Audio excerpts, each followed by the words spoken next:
So I'm going to read you one of my favourite quotes, and I would read you the whole thing, but it's about 10 pages, and Roman poetry is very hard to keep up with unless you already know the story. So I'll read you my favourite part, and the part that I'll be doing is it's about a guy called Horatius, the gatekeeper, and he was in charge of protecting the bridge into a village.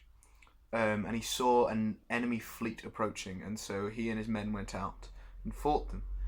When it saw that the battle was losing, when he saw that it was losing, he and two other reigning officers stood guard at the top of the gate, fighting off a whole army of enemies, so that his wounded men could get back across the bridge and back safely into the town.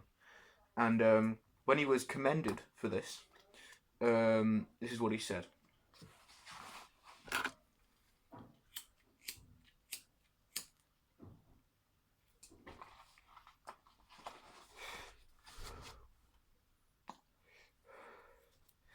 But when the face of Sextus was seen among the foes, a yell that rent the firmament from all the towns arose. On the housetops was no woman but spat towards him and hissed, no child but screamed out curses and shook its little fist.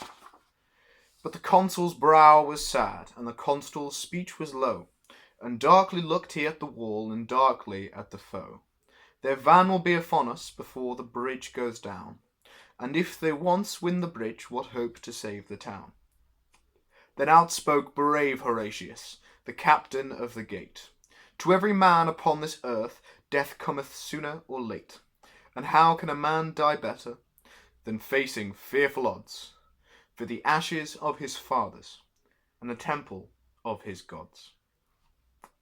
And for the tender mother who dandled him to rest, and for the wife who nurses his baby at her breast, and for the holy maidens who feed the eternal flame, to save them from false Sextus that wrought his deed of shame.